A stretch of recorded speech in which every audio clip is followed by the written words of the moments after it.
In this episode of the IT Experts podcast, we talk with Greg Jones and it's just channel chat today, but you need to listen to this to the end because there's a big bucket of cash waiting for every single MSP.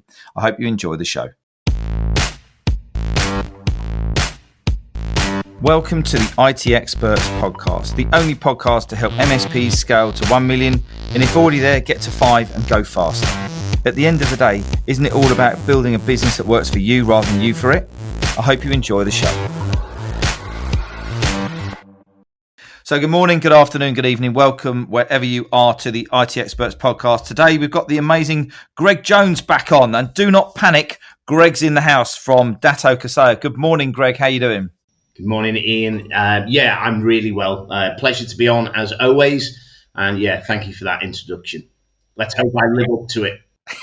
I'm sure you will do. And I can't believe I've actually found you sitting still in a chair in the UK, which is quite incredible. But this morning, I mean, it is only, 10 o'clock or 9:30 or something like that. You've already travelled how many hundreds of miles to be around and popped off to your mum and dad's for breakfast. So I think the air miles will probably be ringing you up soon to say, what do you think we should be doing next year? But good to have you on the show. We've literally just decided what we're going to talk about. This show was going to be called Shooting the Shit with Greg Jones because we didn't know what we were going to talk about. But these are probably some of the best, which are unscripted. And we're going to help MSPs today just kind of understand what's going on. And, you know, Greg's got a lot of experience in the channel, a lot of experience working with partners. We're going to dig into that today to see how we can help you. And we're going to talk around three things today. We're going to talk around the market. We're going to talk around sales and marketing. And why is this still such a big issue for MSPs? And then we're going to find out, you know, what we can do to kind of help you with some of the things we've been discussing, why people are rushing out and buying business and, just race to the bottom on price. So if there is anybody out there, get your English right, Ian, who doesn't know who you are, Greg, do you want to give us a little bit of an intro on who you are, what you do and who you help? Yeah, absolutely. So my name's Greg Jones. I'm Vice President of Business Development for the EMEA region for Datto and Kaseya. So all of the brands that sit under the Kaseya umbrella. And ultimately, my role is about helping and supporting the MSP community. So absolutely evangelizing Datto and Kaseya and products and services, but more importantly, working for the MSP community on help, support, nurturing business. Really, just a bit of a guiding light, really, from my time speaking with other MSPs, picking up knowledge, and really it's a cascading of knowledge as the whole industry is helping each other out, signposting and pointing us in the right direction. And that's pretty much my role and also my team's role right across EMEA. Fantastic. Thanks for that, Greg. And I know that, you have got a massive depth of knowledge on kind of what's going on, not only in the UK, but also kind of across the pond and across the world, as it would be as well. So we've had an interesting couple of years, bit of a pandemic. Now, apparently we're going into some sort of global recession, but haven't seen a lot of evidence of that just yet, apart from people just shelling out money from the government. But anyway, we won't talk about that. What's your view? I know you've done a few interviews this week in the press, but what's your view on the kind of the next, 12, 18 months runway? I guess probably economically, and then, how that's going to affect the channel. What do you think? Because when we, had the pandemic, all of a sudden the MSPs, did pretty well out of it because they were the new the need for technology was raised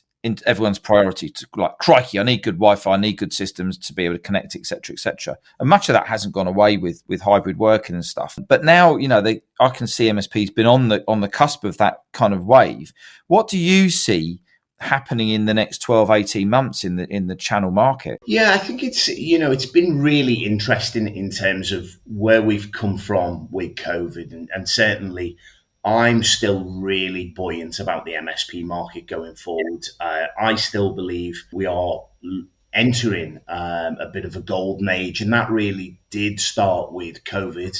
MSPs kickstarting the cogs of industry again, getting businesses back up and running. But it's really interesting coming out. Lots of those businesses are still continuing to look for services from MSPs to help them with digital transformation, do more with less. And the reason why is because they've realized in many cases, not all, but they are more profitable and more productive on the back of COVID-19 and operating, hybrid environment or remote working environment. And, it genuinely isn't bleeding edge or leading edge technology that's made those changes. sometimes it's quite mundane and arguably laborious technology that is helping SMBs out there. So I'm really, I'm still really buoyant about the market. Even if we enter a recession, which we've just skirted from the Bank of England saying we've just narrowly missed going into it officially. But even if we did, we are in, if not the best industry to ride the wave or weather the storm. And when we look back in history at recessions, IT has always done pretty well because SMBs and enterprise tend to look to technology to drive efficiencies that do more with less mentality, really. And that is absolutely huge at the moment. I totally agree with you. I totally concur with your thoughts there, thinking that, we're privileged and extremely grateful to be working in this community where, we've got these opportunities. Many industries didn't do well through COVID, and many industries are still not doing well, through what's going on at the moment. But it's quite interesting, isn't it, that the MSPs, you're either going to get MSPs who are going to be kind of going on as business as usual, or you're going to get some that might panic a little bit. And I mean, I guess they've got a challenge ahead where the fact that they might, as a business model, the MSP might be doing pretty well. But, they might be out of no fault of their own losing clients because their clients are struggling and they can't afford the IT, or they won't be able to afford, their support, or they just go bust or anything like that. What's your view on how would you recommend or suggest, from what you know, about what an MSP should do to help reduce risk, I guess, at times like this? Yeah, and that's, Ian, that's a really good question. And it's something that I see a lot of MSPs struggling with, how to position themselves, because you're absolutely right. Although we are in one of the best industries to weather this storm, we are absolutely not bulletproof. There is always certain nuances to certain industries, and we will always get, even in a buoyant market, the odd company that goes to the wall for whatever reason.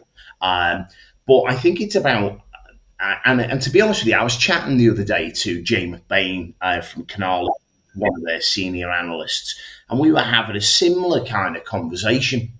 And Jay was saying now, when you go into an enterprise, SMB, SME, and look into the visitor book, about 80%, not 90, 80% of the people that sign into businesses in some way, shape or form have a direct correlation with IT in some way, right, whether it's a SaaS application, hardware, infrastructure, technology, new system, or business process using technology. So from that as well, it's really good as an MSP, if we not just focus on the IT department and the IT budget, because spend has become kind of cross-departmentalized now. No longer are we seeing just the spend adding to our monthly recurring revenue just coming from the IT budget. Now it's every budget, finance, admin, logistics, back office, they're all spending on technology in some way, shape or form. And again, it might be hardware, software, SaaS applications. And I guess it goes back to that trend around shadow IT. So, yeah, it is a really interesting market at the moment. And I think, taking on board what you've said there, is that you're never going to know what's going on if you don't have a proper account management process and you don't understand, what your clients are doing. And so many people we see come into the Growth Hub and they're seen in the channel who might have a QBR or might have a biannual check or an annual checkup and things like that. But right now is the time to dacker down, bolt down, and invest in those relationships with your existing clients and find out what they're going on, because there's many people who are going to be, potentially detrimental to the economic crisis, whatever you want to call it. There's also going to be people who are going to be ambitious, innovative, and they're going to be making acquisitions. And you want to be that person who is supporting to a level where if there is an acquisition and somebody either is acquired or is acquiring someone else, that you are their first port of call as their technology solutions provider, whatever you want to call it, because no one else outside this podcast know what MSPs mean.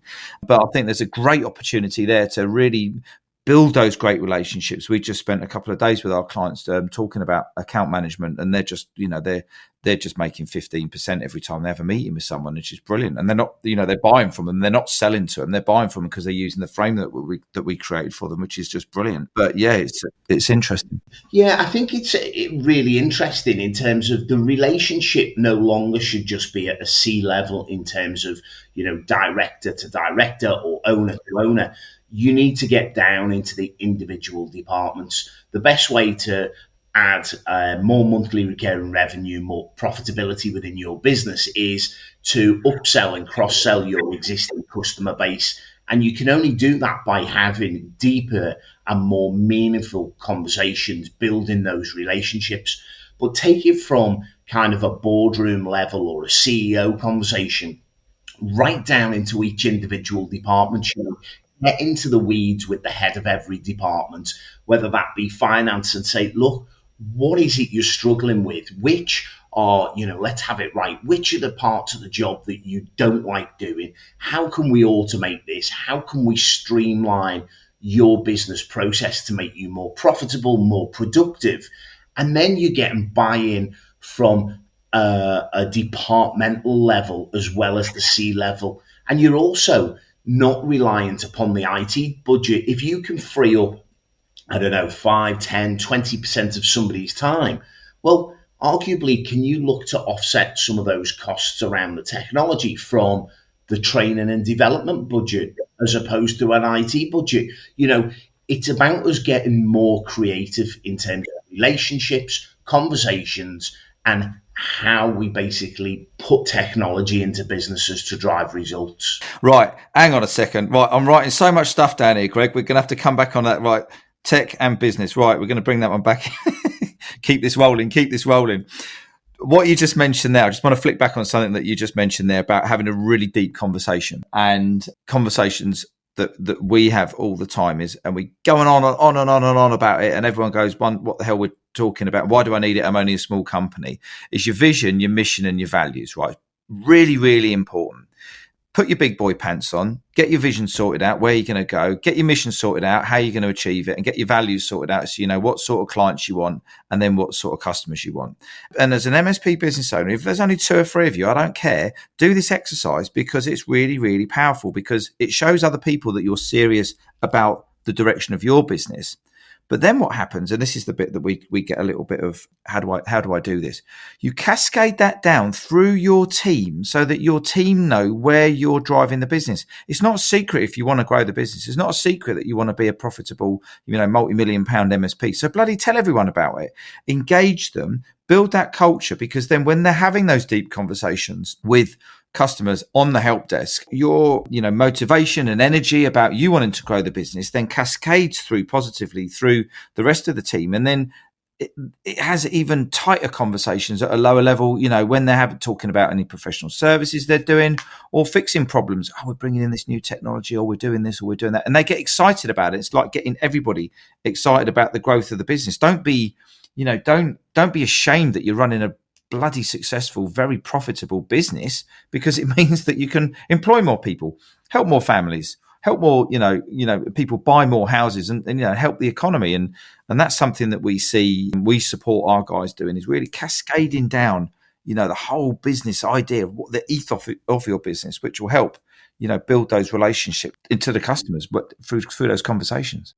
Yeah, I think you touch on a very valuable point there around engaging your internal team within your MSP business so that everybody is on the same page. However, when you do that, you need to think of it very differently to how you see it. And what I mean by that is, certainly when I was an MSP, what got me excited as part of the senior leadership team was not the same as what gets the techs excited. And what I mean by that is, when we looked at the business plan from 3-5 years out, there was obviously a profitability number in there, a turnover, a kind of size, that kind of stuff. Yes, it gets your management team excited, but it doesn't get your techs. So what you need to do is build a kind of separate visual business plan for your internal teams to say, okay, when we get to this goal and this number, this is what it looks like in the business. Now, that might be things like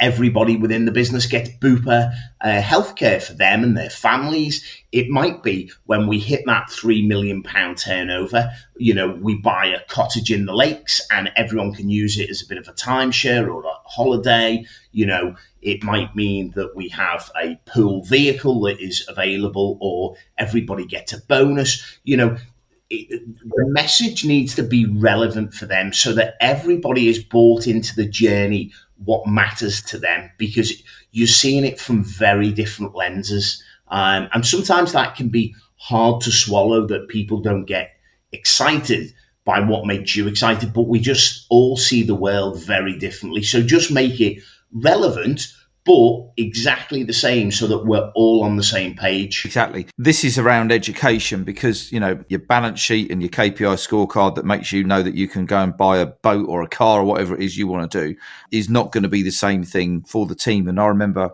a training course years ago when I was in corporate that they put us all on, and it was called Finance for Non-Financial Managers. And looking back at it now, it was like, what the bloody hell would they listen to us all about? But they actually explained the fundamentals of how a business operates, how a business has a good month, how a business has a bad month. Because when you educate your team in what looks good in the business, what looks bad in the business, and the fact that we're turning over £1 million or whatever it might be, doesn't mean that we're taking home £998,000, guys. There is a bucket load of costs that come in with this. There's investment, there's taxes, there's all sorts of other things that there is no lie. It is a very profitable business model. But if you don't educate your teams properly and then you tell them some of the numbers, you will potentially put yourself in a position where they're going to go, hang on a minute, I'm only earning 30 grand and he's turned over £1 million.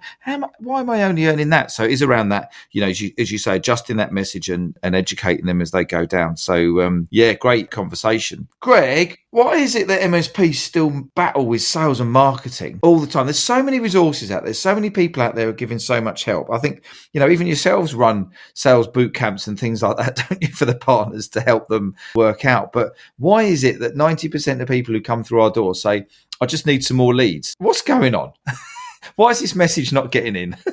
Yeah, and this is not just the MSP landscape. Yes, we struggle with it in the MSP IT world, but this is in many, many businesses, sales and marketing. What we struggle with in IT, and certainly the MSP space, is a lot of MSPs, not all, but a lot of them were born out of very good techie individuals that stumbled across a gold mine. One week they were delivering free support, the next week a little bit of paid support, and the next minute a fully fledged MSP business was born with no sales and marketing activity or no sales and marketing experience within the business.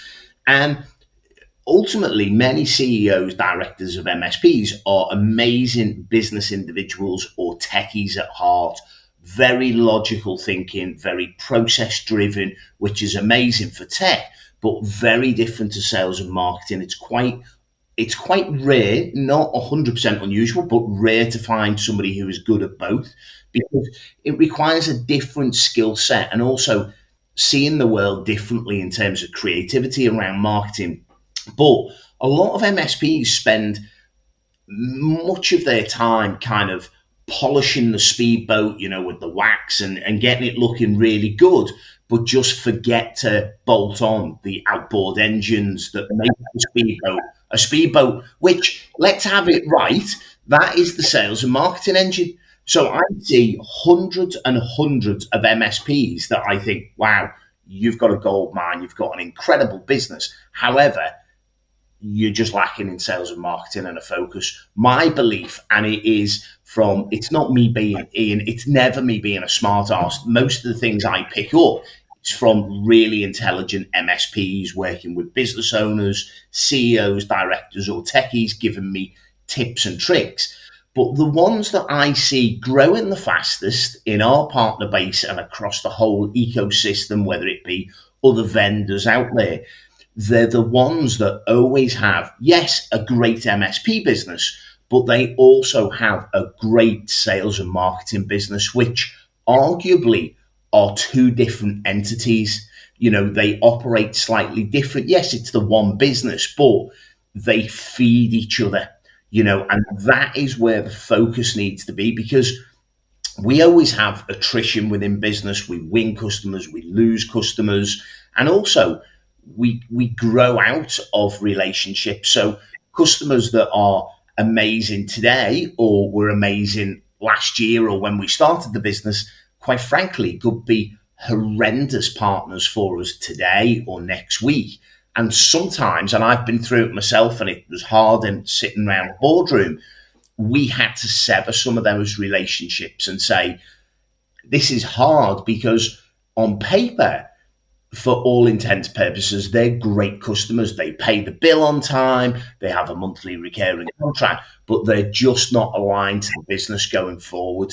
And that can be hard, but yeah. So in a long roundabout way is we just need more of a focus on sales and marketing in the MSP community and the IT industry as a whole. And there's so much on offer from not only Datto and Kaseya, but pretty much most vendors. And the reason why is most vendors realize that a lot of MSPs, and I'm not being rude to the MSPs who are on today's call, you might be amazing at sales and marketing and a great sales business, but most are not. Now, if you could sell more, vendors would also sell more of their. So that's why vendors put a lot of money into sales and marketing, training academies, marketing and development funds, because they actually genuinely want to help you acquire new customers. Because if you acquire new customers within your MSP book, guess what? The vendor, if you're part of their stack, they get the business as well. So everybody's winning. Yeah, and that, and that shouldn't be seen as a bad thing. I know we're going to come on to in a minute what you guys are doing to help, because I know that you've got some fantastic. You've helped some of our clients massively with events and things like that to help them. Because basically, let's be frank about this. We're all in business to earn more money than we spend, so that we're all running profitable businesses to live a life we want to live. So don't, let's not hide away from that. And if someone can help the Growth Hub help more people, then that's a good thing. And if someone can help Datto and the vendors help more people, then that's a good thing as well. I think with the sales and marketing, it's always an interesting one because it's not your happy place as a techie, right? And it's just difficult to do. It's a bit like, I'm not technical. It's a bit like if someone sat down and said, Ian, could you reconfigure this router, or could you, set up this system? And I would not have a bloody clue what I was doing. I wouldn't understand the back office of it. But if you turn around to me and talked about the strategic side of things, it would be a different story. So, sales and marketing's around is being consistent, and something we touched on earlier on. If, the one big tip that we always have around sales and marketing is don't sell the bloody tech, sell the business outcomes. And we kind of touched on it earlier on, because no one wants to buy Office 365. No one wants to buy, cloud servers. But if you talk in their language, and we had what we call a member spotlight in the Growth Hub last week, where we got 3 guys who had really nailed the whole niche thing. And we interviewed them and said, what have you done? How does it work? And if we were to take away one thing from that conversation, it was messaging. It was putting yourself in their shoes, using their language, your client, the prospect's language, and understanding their business. And when you can relate how your technology can help them achieve their business outcomes, as you kind of mentioned earlier, that's a massive step forwards in content creation, sales decks, closing, all sorts of different things like that. But that's something that's hard because it's, it requires a little bit of inspiration rather than just the technical kind of side of things. So yeah, that's always a key point, and a good one to have a little rant about anyway. And I think, you touched on something there, Ian, that's really important is, it's not just about the tech, and we've known that for many years in the MSP, industry. I'm not, teaching anybody to suck eggs on today's call or insulting anyone's intelligence. We've always known it's about delivering the business outcomes, but that's really important for MSPs when they're going after new business. One of the things I'm seeing at the moment in the marketplace is most MSPs that I speak to say, we're struggling with sales and marketing, or it's a focus area or a push. And then when we get into the weeds, they don't always have a plan on what their perfect target customer profile is. Exactly. They're just going after, it might just be not necessarily any SMB, SME, but it might be just a certain vertical. You need to really get into the weeds, look at kind of the size of that business, what vertical, but also, the kind of geographical location that they serve. But more importantly than all of that is the characteristics of that business, making sure they're not a lifestyle business. If they're a lifestyle business, I will tell you, they are not a good customer for you right now. Yes, you might get a little bit more monthly recurring revenue, but long term, they won't be great. What you need to look for are the businesses that have business aspirations, goals, targets, dreams, whether that's written down on a business plan, whether it's a pipe dream, but get to the why. Why do you want to get to that size? What does it mean to you? Is it, joking aside, is it you're going to buy yourself a plot of land? Is it you're going to build a house? Is it you're going to put your kids through private education? Because to them, this shit matters. That's where they look at it and say, actually, I don't mind spending a pound, a dollar, a euro to grow because it's going to get me closer to the goal. And really, MSP's job now and going forward for the next 5 years is going to be assessing where businesses are at with technology. Is it holding them back or giving them a competitive advantage? Where do they want to get to in the future in that business plan and pipe dream or whatever? And it gives us then a start point and an end point. Then all we need to do is give them the blueprint in the middle to say, okay, we're here to get to where you want to go. This is what it looks like in terms of technology. These are the kind of systems, the processes, or this is the kind of work we need to do with you as an MSP to achieve those outcomes. Because it's all about the afters, it's all about the outcomes of a given situation. Nice one. Great. So what are you guys doing then, this year and forward to help the partners, to help them support them, either with the sales and the marketing or, the understanding how they can, sell more product, be more successful, have greater businesses? What's some of the key initiatives that you guys are using right now? Well, it's huge at the moment. Obviously, there was the acquisition of Datto and Kaseya, which give us far more products and services to be able to offer a bigger holistic approach for MSPs. So we have a huge, very wide and diverse product and service portfolio now to offer everything. But it's about much more than that. Products are only a very small percentage. It's about the afters and the add-on value services away from products and services. We've just revamped our global partner program. We've added lots more additions in there. We've doubled our MDF funding, so we've added millions into the pot to help partners grow. We've offered something called Powered Services Pro, which is all around sales and marketing, but also business consultancy to help MSPs grow their business operational maturity level. Because it's great offering support around sales and marketing, but what happens when that growth comes and those sales if your MSP business isn't ready to deliver the service?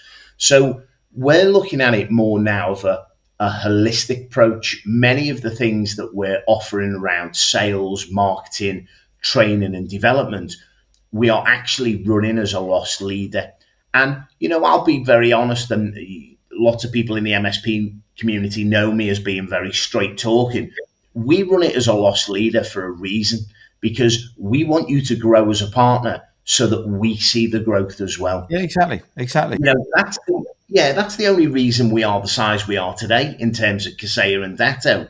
MSPs believe in us, got behind us, and let's have it right. MSPs are everything to us. You are totally our go-to-market strategy. Without you, we're nothing. We're a company with some products and services. So we're all about bunkering down and helping our partners grow. That is our primary focus. And who should they contact if an MSP's, either a current, Datto and Kaseya partner or not and wants to look forward to? Who do they need to contact? Is that yourself? Have they got account managers, or if they want to access any of these resources? Yeah, so they have options. Basically, they can absolutely reach out to me. I'll put a comment on this podcast when it goes out, so people have got my contact details. They have account managers. They can email in from the website. We've got over 5,000 employees now to help the MSP community. So anyway, just reach out to me, basically. Yeah. I just want to quickly pick up on one thing that some people might have just skirted over. MDF funding, Greg, is cash that you're giving the MSPs, isn't it?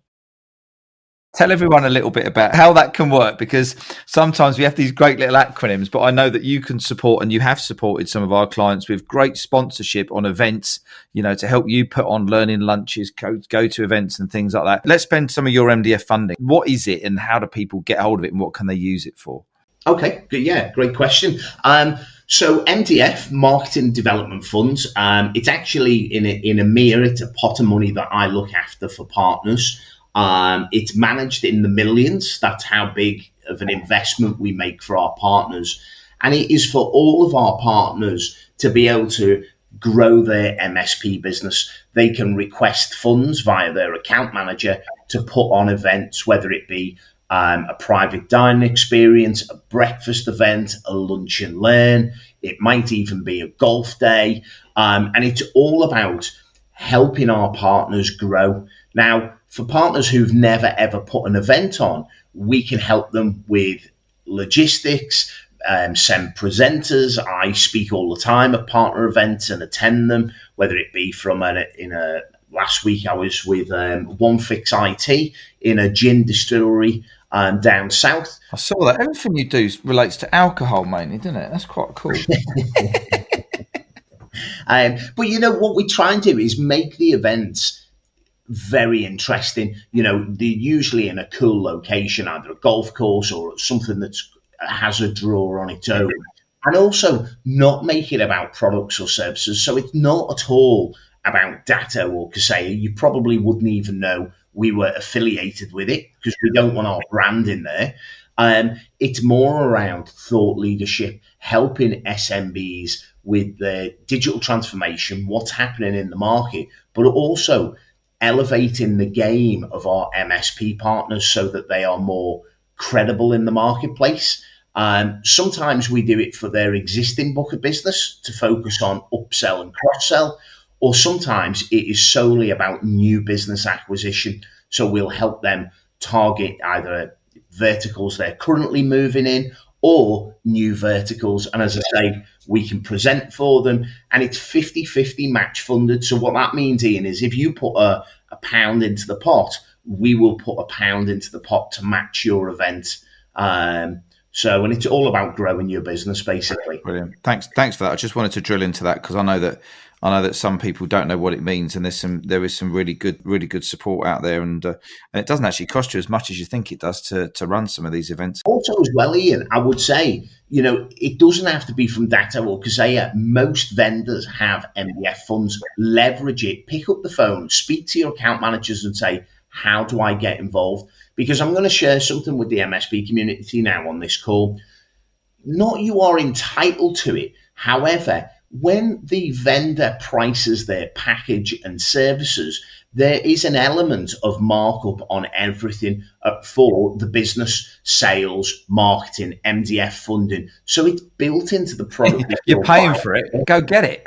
Exactly. Why would you not leverage something that was going to help your MSP business? And if you're petrified about public speaking, ask for a presenter. We can come out and present for you. Yeah, good point.